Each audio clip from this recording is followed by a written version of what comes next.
Hey guys, this is Varsha and welcome to VSP classes.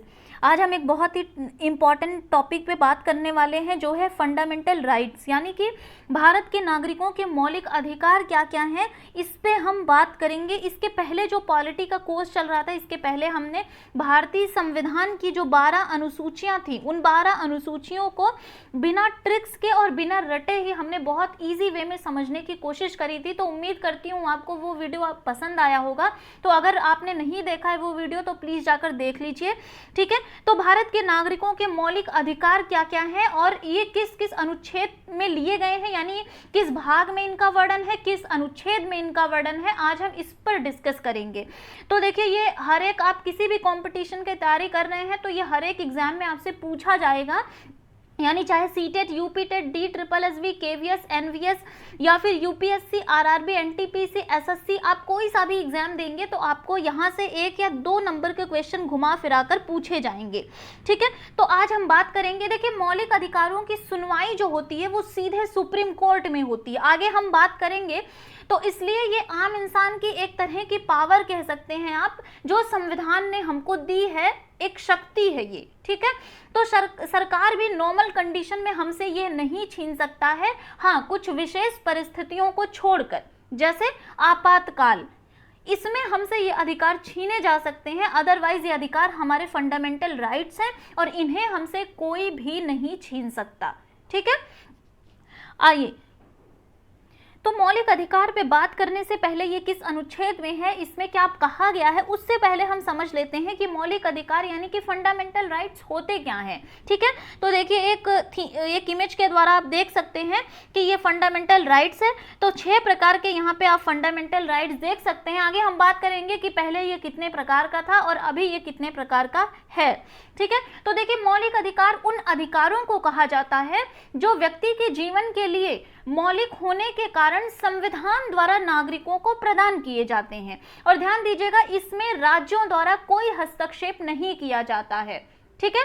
और कह सकते हैं कि ये एक ऐसा अधिकार है जो कि व्यक्ति के व्यक्तित्व के पूर्ण विकास के लिए आवश्यक होता है और इसके बिना मनुष्य अपना पूर्ण विकास नहीं कर सकता है। तो कई कारण हैं जिस कारणों की वजह से इसको मौलिक अधिकारों की श्रेणी में रखा गया है, ठीक है। अब बात आती है कि इन अधिकारों को मौलिक किस लिए कहा जाता है, क्योंकि इन्हें देश के संविधान में स्थान दिया गया है, ठीक है। तथा जब तक संविधान में संशोधन की प्रक्रिया नहीं की जा सकती, उसके अतिरिक्त इसमें किसी भी प्रकार का कोई भी संशोधन नहीं किया जा सकता। ये बहुत बड़ी विशेषता है मौलिक अधिकारों की कि यानी या तो संविधान में संशोधन की प्रक्रिया की जाए तब तो इसमें संशोधन हो सकता है, ठीक है।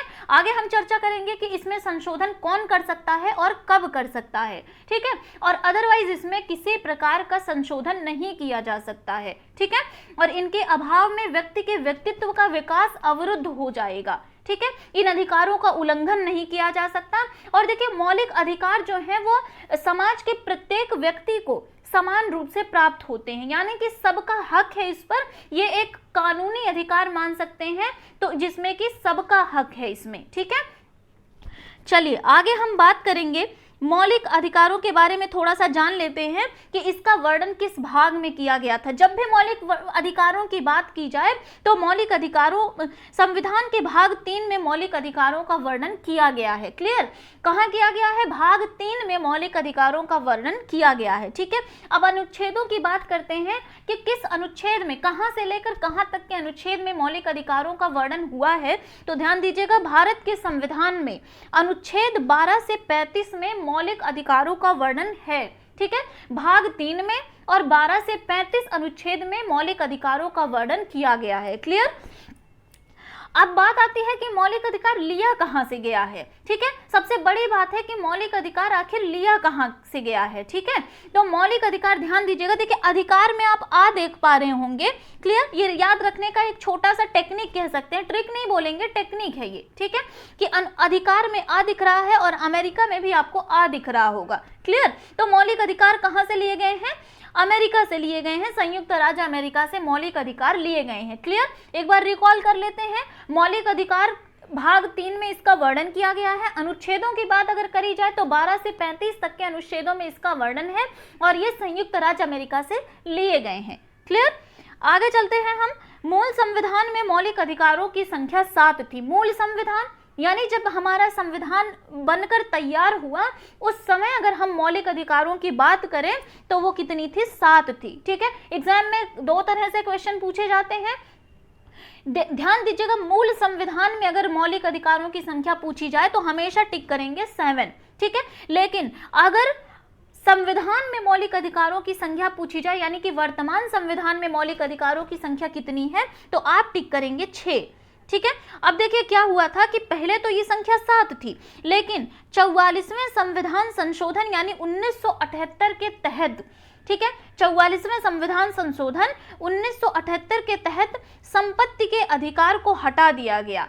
क्लियर, संपत्ति के अधिकार को हटा दिया गया। इस संशोधन के अनुसार संपत्ति के अधिकार को कानूनी अधिकार बना दिया गया और संपत्ति के अधिकार को कहां रख दिया गया? अनुच्छेद 301 के अंतर्गत वैधानिक अधिकार यानी लीगल राइट्स में रख दिया गया। क्लियर, तो जब संपत्ति का अधिकार हट गया तो कितने बच गए अधिकार? 6 अधिकार बच गए। ठीक है, तो भारतीय नागरिकों को 6 मौलिक अधिकार प्राप्त हैं। ठीक है, क्लियर, पहले 7 थे लेकिन जब संपत्ति का अधिकार हट गया तो ये संख्या कितनी हो गई? 6 हो गई। क्लियर, आगे चलते हैं। मौलिक अधिकारों में संशोधन संसद के द्वारा केवल हो सकता है। ठीक है, बाकी इसमें कोई संशोधन नहीं कर सकता। हाँ, मूल अधिकारों का निलंबन, ठीक है, आपातकालीन स्थिति में कौन कर सकता है? राष्ट्रपति द्वारा किया जा सकता है, यानी आपातकालीन जब स्थिति होगी तो राष्ट्रपति इसमें संशोधन कर सकता है। क्लियर, अब आपातकालीन के दौरान राष्ट्रपति कर तो सकता है लेकिन जीवन एवं व्यक्तिगत स्वतंत्रता के अधिकार को छोड़कर अन्य मौलिक अधिकारों को स्थगित किया जा सकता है। ठीक है, तो मौलिक अधिकारों में संशोधन कौन कर सकता है? संसद के द्वारा केवल उसमें संशोधन हो सकता है, लेकिन जब आपातकालीन स्थिति आ जाए ऐसे में जीवन एवं व्यक्तिगत स्वतंत्रता के अधिकार को छोड़कर बाकी अधिकारों को स्थगित किया जा सकता है, यानी कि बाकी अधिकारों में राष्ट्रपति जो है वो निलंबन कर सकता है। क्लियर, आगे चलते हैं हम। बहुत इंपॉर्टेंट है, मूल अधिकारों का संरक्षक सर्वोच्च न्यायालय यानी कि सुप्रीम कोर्ट होता है। ठीक है, यानी कि अगर आपके पास कोई भी मौलिक अधिकारों से लेकर कोई भी आपको समस्या है तो आप सीधा किसका दरवाजा खटखटाएंगे? सुप्रीम कोर्ट का दरवाजा खटखटाएंगे, सर्वोच्च न्यायालय का दरवाजा खटखटाएंगे। क्लियर, अब आगे चलते हैं, देखते हैं भारतीय नागरिकों को जो मूल अधिकार 6 प्राप्त हैं वो कौन कौन से हैं और इन पर हम बात करेंगे। तो देखिए सबसे पहले हम बात करेंगे, देखिए 6 अधिकारों के बारे में, मौलिक अधिकार जो 6 प्राप्त हैं उनके बारे में। सबसे पहला जो हमारा अधिकार है वो है समता या समानता का अधिकार, यानी कि क्या है कि हम जो भारतीय हैं ये सब क्या है? समान है, इनमें कोई भेदभाव नहीं है, हम सब भारतीय क्या है? समान है। ठीक है, और ये कहां से कहां तक है? अनुच्छेद 14 से लेकर 18 तक ये बात कही गई है।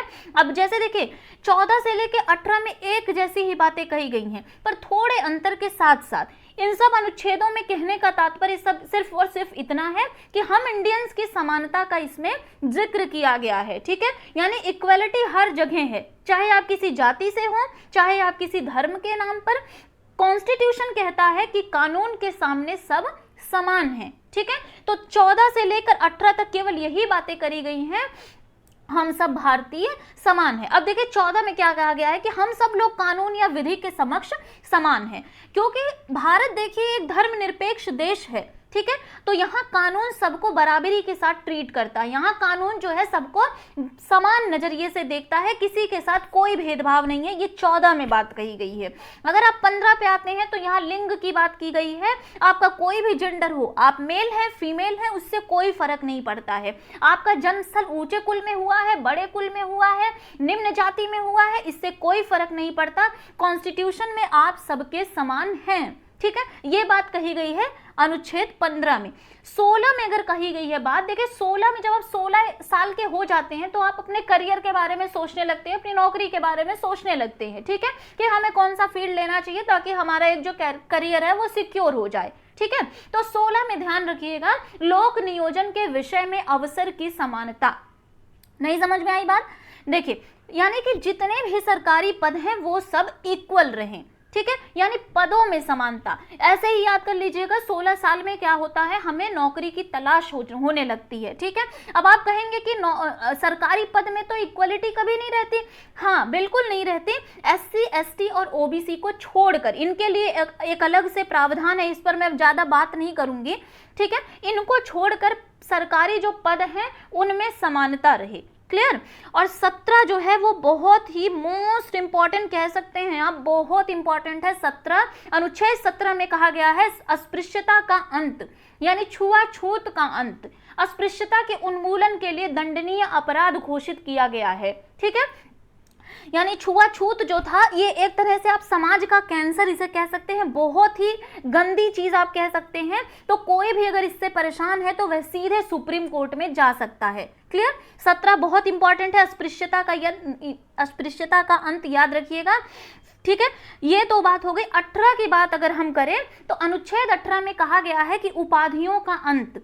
उपाधियों का अंत देखिए क्या है इसका मतलब, कि जब हमारे देश में अंग्रेजों का शासन था तो अगर कोई अंग्रेजों की चापलूसी करने के लिए उनके ग्रुप में शामिल हो जाता था तो अंग्रेज उन्हें उपाधि देते थे। ठीक है, तो अंग्रेज जो उपाधि देते थे, तो जब हमारा संविधान बनकर तैयार होने लगा तो ये बात रखी गई कि उपाधियों का अंत होना चाहिए।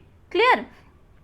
तो जब उपाधियों का अंत होना चाहिए तो इसकी जगह पर क्या आ गया, भारत रत्न आ गया, पद्म विभूषण आ गया, वीर चक्र आ गया, परम चक्र आ गया। ठीक है, परमवीर चक्र आ गया, आदि उपाधियां चला दी गई। ये उपाधियां नहीं, एक तरह का सम्मान कह सकते हैं। ठीक है, तो 18 में उपाधियों का अंत की बात करी गई है। क्लियर। यानी कि देखेंगे तो 14 से लेके 18 तक क्या कहा गया है, समानता की बात करी गई है केवल।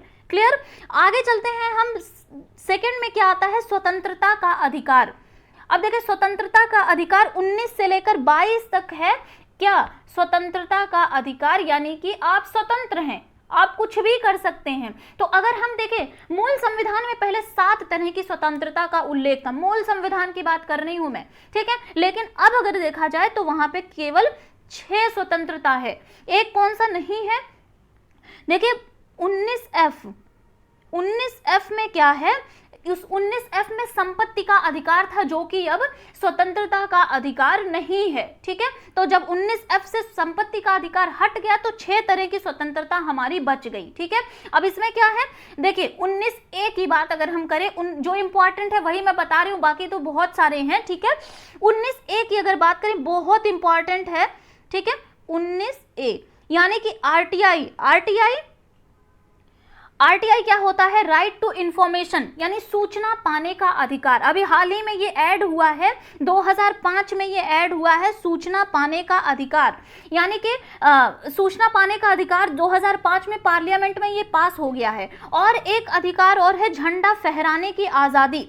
ठीक है, झंडा फहराने की आज़ादी आपका 2004 में मिला था, तो ये करंट में 2004 और 2005 में ये हुआ है आरटीआई, यानी कि राइट टू इंफॉर्मेशन और झंडा फहराने की आज़ादी। ठीक है, तो ये 2 अधिकार है 19A के तहत। ठीक है, 19B में है कि शांतिपूर्वक बिना हथियारों के आप कहीं भी सभा कर सकते हैं, और 19C में है संघ बना सकते हैं कहीं भी। यानी कि 19 में क्या बोला गया है, 19 से लेकर 22 तक में क्या बोला गया है, आप स्वतंत्र हैं। ठीक है,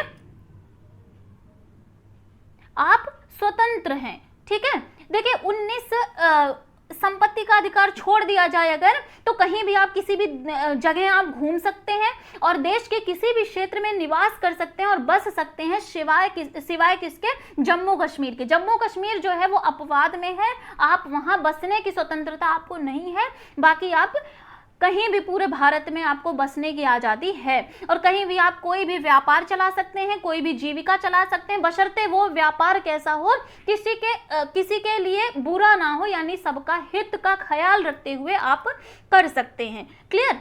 और देखिए 19A में ही प्रेस की स्वतंत्रता का वर्णन भी किया गया है। प्रेस का मतलब समझ रहे होंगे, मीडिया या मैगजीन या अपनी बात कहने की स्वतंत्रता, वाक अभिव्यक्ति की स्वतंत्रता भी 19A के तहत आती है। क्लियर।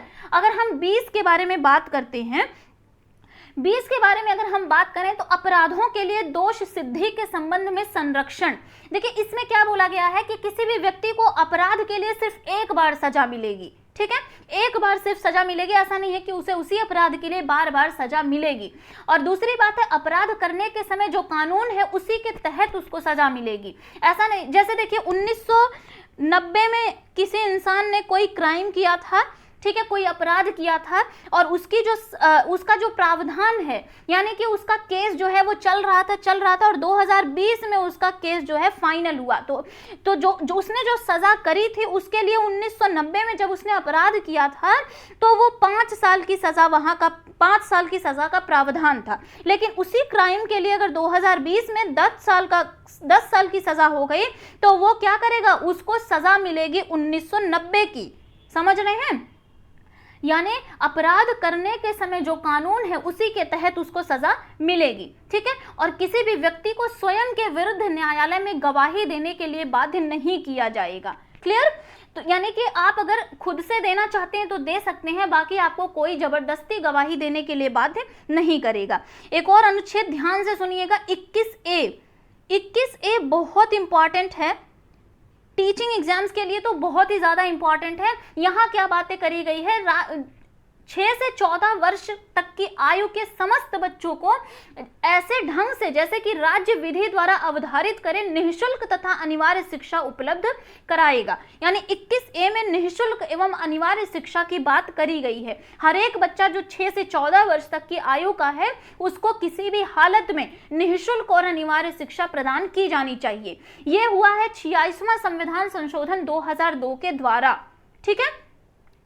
और अनुच्छेद 22 की अगर बात करें तो कुछ दशाओं में गिरफ्तारी और निरोध में संरक्षण, यानी इसका क्या मतलब हुआ, यानी इसमें क्या हुआ कि हिरासत में लेने का, किसी भी व्यक्ति को अगर आप हिरासत में ले रहे हैं तो उसका अपराध पहले सिद्ध होना चाहिए। अपराधों के लिए दोष सिद्धि, ये कहाँ कहा गया है, अनुच्छेद 22 में कहा गया है, ठीक है। यानी कि अगर देखिए जब तक किसी का अपराध नहीं सिद्ध हो जाता आप उसे क्या कर सकते हैं, उसे हिरासत में नहीं ले सकते। अगर लेंगे तो उसका कारण बताना होगा। देखिए अगर ऐसा ना होता तो अंग्रेजों द्वारा बनाया गया जो रॉलेट एक्ट था और हमारे कानून में कोई अंतर नहीं रहता।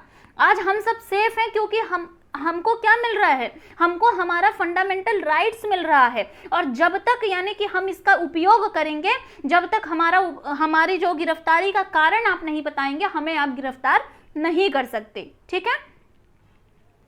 और शोषण के विरुद्ध अधिकार, यानी अनुच्छेद 23 और 24 में क्या कहा गया है कि आपके साथ अगर कोई शोषण कर रहा है, यानी कि बेगारी और खरीद और बिक्री, इस प्रकार से अगर जबरदस्ती कोई आपका कुछ ले लिया है तो क्या होगा, विधि के अनुसार वो एक दंडनीय अपराध है। यानी मानव के दुर्व्यापार और बलात् श्रम का प्रतिषेध इसमें किया गया है 23 में।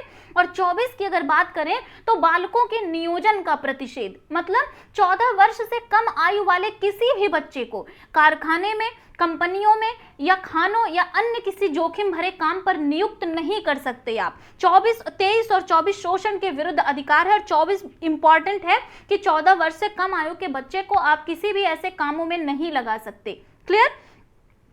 फिर है आपका धार्मिक स्वतंत्रता का अधिकार। 25 से लेकर 28 तक आपकी धार्मिक स्वतंत्रता का अधिकार आपको दिया जा रहा है। यानी जिसकी आय किसी विशेष धर्म अथवा धार्मिक संप्रदाय की उन्नति या पोषण में व्यय करने के लिए विशेष रूप से निश्चित कर दी गई है, ऐसे व्यक्ति को, किसी भी व्यक्ति को ऐसे कर देने के लिए कोई बाध्य नहीं कर सकता। क्लियर? और धार्मिक कार्यों के प्रबंध की स्वतंत्रता, यानी आप जहां भी चाहें व्यक्ति को अपने धर्म के लिए संस्थाओं की स्थापना व पोषण करने का अधिकार है, ठीक है। और कोई भी व्यक्ति किसी भी धर्म को मान सकता है और उसका प्रचार प्रसार कर सकता है। धार्मिक स्वतंत्रता के अधिकार में यही बातें कही गई है। और किसी भी पोषित किसी शिक्षा संस्था में धार्मिक शिक्षा नहीं दी जाएगी, ठीक है।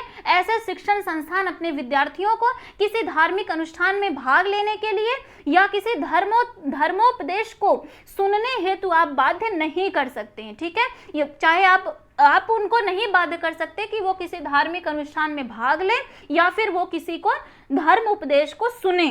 क्लियर? धार्मिक स्वतंत्रता का अधिकार अनुच्छेद 25 से लेकर 28 तक। अब बात आती है संस्कृति और शिक्षा संबंधी अधिकार। तो देखिए 29 और 30 में क्या कहा गया है, संस्कृति और शिक्षा संबंधी अधिकार। इसमें क्या कहा गया है कि अल्पसंख्यक हितों का संरक्षण, कोई अल्पसंख्यक वर्ग अपनी भाषा, लिपि और संस्कृति को सुरक्षित रख सकता है, ठीक है। और केवल भाषा, जाति, धर्म और संस्कृति के आधार पर उसे किसी भी सरकारी शैक्षिक संस्था में प्रवेश से नहीं रोका जा सकता। मतलब आप किसी भी भाषा से हैं, किसी भी जाति से हैं, किसी भी धर्म से हैं, आपकी संस्कृति क्या है, इस आधार पर आपको किसी भी शैक्षिक संस्था में प्रवेश से नहीं रोका जाएगा। ऐसा कौन कहता है? अनुच्छेद 29 में ऐसा बोला गया है, ठीक है। और 30 की अगर हम बात करें, अनुच्छेद 30 में कहा गया है कि शिक्षा संस्थाओं की स्थापना और प्रशासन करने का अल्पसंख्यक वर्गों का अधिकार, यानी कोई भी अल्पसंख्यक वर्ग अपनी पसंद की शैक्षणिक संस्था चला सकता है और सरकार उसे अनुदान देने में भी किसी तरह का भेदभाव नहीं कर सकती। यानी आप अगर अल्पसंख्यक वर्ग के हैं तब भी आप जहां चाहे शैक्षणिक संस्था आप खोल सकते हैं, इसमें सरकार भी आपकी मदद करेगी, वो भी किसी तरह का भेदभाव नहीं करेगी। ये अनुच्छेद 30 में कहा गया है। तो शिक्षा से संबंधित अधिकार 29 है और 30 है। लास्ट में चलते हैं संवैधानिक उपचारों का अधिकार। देखिए, संवैधानिक उपचारों का अधिकार में अनुच्छेद 32 आता है, बहुत इंपॉर्टेंट है, मोस्ट इंपॉर्टेंट, आप इसको लिख लीजिए और बहुत ही ध्यान से इसको समझिएगा। संवैधानिक उपचारों का अधिकार को सबसे पहले क्वेश्चन आता है कि संविधान की आत्मा किसको कहा गया है, ठीक है। तो संवैधानिक उपचारों का अधिकार को भीमराव अंबेडकर ने क्या कहा था? संविधान की आत्मा कही थी। क्लियर? भीमराव अंबेडकर ने अनुच्छेद 32 में क्या कहा गया है कि मौलिक अधिकारों को प्रवर्तित कराने के लिए समुचित कार्यवाहियों द्वारा उच्चतम न्यायालय में आवेदन करने को आपको अधिकार प्रदान है। और इस संदर्भ में सर्वोच्च न्यायालय को 5 तरह की रिट निकालने की शक्ति प्रदान की जाती है। वो 5 तरह की रिट अक्सर एग्जाम में पूछ लिया जाता है। फर्स्ट है बंदी प्रत्यक्षीकरण, परमादेश, प्रतिषेध लेख, उत्प्रेषण और अधिकार परीक्षा लेख, ठीक है। यानी बंदी प्रत्यक्षीकरण एक एक करके मैं क्लियर कर देती हूं। बंदी प्रत्यक्षीकरण क्या है? देखिए, यह उस व्यक्ति की प्रार्थना पर जारी किया जाता है जो यह समझता है कि उसे अवैध रूप से बंदी बनाया गया है, ठीक है। यानी अगर आपको ऐसा लगता है कि आपको जबरदस्ती बंदी बनाया गया, अवैध रूप से आपको बंदी बनाया गया है, तो आप बंदी प्रत्यक्षीकरण का जो रिट है वो जारी कर सकते हैं, यानी प्रार्थना आप जारी कर सकते हैं। क्लियर? परमादेश में क्या होता है कि परमादेश का लेख आप उस समय जारी कर सकते हैं जब कोई पदाधिकारी अपने सार्वजनिक कर्तव्य का निर्वाह नहीं करता है, ठीक है। तो आपको हक है कि आप उसके खिलाफ परमादेश जारी कर सकते हैं। क्लियर? प्रतिषेध लेख में क्या है कि यह आज्ञा पत्र आप सर्वोच्च न्यायालय तथा उच्च न्यायालय द्वारा निम्न न्यायालयों तथा अर्ध न्यायिक न्यायाधिकरणों को जारी करते हुए आदेश दिया जाता है कि इस मामले में अपने यहाँ कार्रवाई ना करें क्योंकि यह मामला उनके अधिकार क्षेत्र के बाहर है। प्रतिषेध लेख में आप ये कह सकते हैं। उत्प्रेषण में क्या होता है? इसके द्वारा आप अधीनस्थ न्यायालयों को यह निर्देश दे सकते हैं कि अपने पास लंबित मुकदमों के न्याय निर्णय के लिए उसे वरिष्ठ न्यायालय को भेजा जाए। क्लियर? और लास्ट है हमारा अधिकार परीक्षा लेख। जब कोई व्यक्ति ऐसे पदाधिकारी के रूप में कार्य करने लगता है जिसके रूप में कार्य करने का उससे वैधानिक रूप से अधिकार नहीं है, ठीक है, तब आप ये रिट जारी कर सकते हैं। और जब तक वह इस बात का संतोषजनक उत्तर नहीं देता है वह कार्य नहीं कर सकता। यानी आप पूछ सकते हैं बेझिझक अधिकार परीक्षा लेख में कि आप ये कार्य कर रहे हैं उससे वैधानिक रूप से अधिकार है या नहीं है, ठीक है। न्यायालय अधिकार परीक्षा के आदेश के द्वारा उस व्यक्ति से पूछता है कि वह किस अधिकार से कार्य कर रहा है। क्लियर? तो ये थे 5 आदेश, यानी कि 5 रिट जारी हुआ है संवैधानिक उपचारों का अधिकार में। और इसे ही भीमराव अंबेडकर ने क्या कहा है? संविधान की आत्मा कही है, ठीक है। तो एक बार फिर से देख लेते हैं। समानता का अधिकार किसमें है? 14 से लेकर 18 तक समानता का अधिकार है। स्वतंत्रता, यानी कि हमें स्वतंत्रता मिली है 19 से 22 में, ठीक है। 19 से 22 में आपको क्या मिली है? स्वतंत्रता मिली है। शोषण अगर आपके साथ हो रहा है आप आवाज उठा देंगे 23 और 24 में। क्लियर? ध्यान से सुनिएगा, 23 और 24 में आप शोषण के विरुद्ध अधिकार है आपका, आप आवाज उठा सकते हैं। और धार्मिक, किसी भी धर्म से संबंधित है, किसी भी धर्म में आप जा सकते हैं, आपको रोका नहीं जाएगा। इसका अधिकार आप 25 से लेकर 28 तक में है। और अगर शिक्षा संबंधी अधिकार की बात करी जाए तो सिर्फ 2 अनुच्छेद है, 29 और 30, ठीक है। संवैधानिक अधिकारों की अगर बात करें, जिसको भीमराव अंबेडकर ने संविधान की आत्मा कही है, इसमें 5 रिट आप जारी कर सकते हैं। संवैधानिक अधिकारों की बात करी गई है अनुच्छेद 32 में, ठीक है। तो ये 6 मूल अधिकार हैं और ये अनुच्छेद इनके हैं कि कहाँ से कहाँ तक पूछा जाता है, कौन कौन सी चीज़ें। कुछ मेन है जो मैंने आपको बोला था जरूर से, जैसे कि अस्पृश्यता का अंत, ये आप जरूर देख लीजिएगा। 21A आप जरूर देख लीजिएगा, वापस देखिए, ये कुछ है नहीं, आप 1-2 बार वीडियो को देखेंगे कभी नहीं भूलेगा आपको। क्लियर? तो ये था आज का मौलिक अधिकारों से रिलेटेड टॉपिक, जो कि बहुत इंपॉर्टेंट है।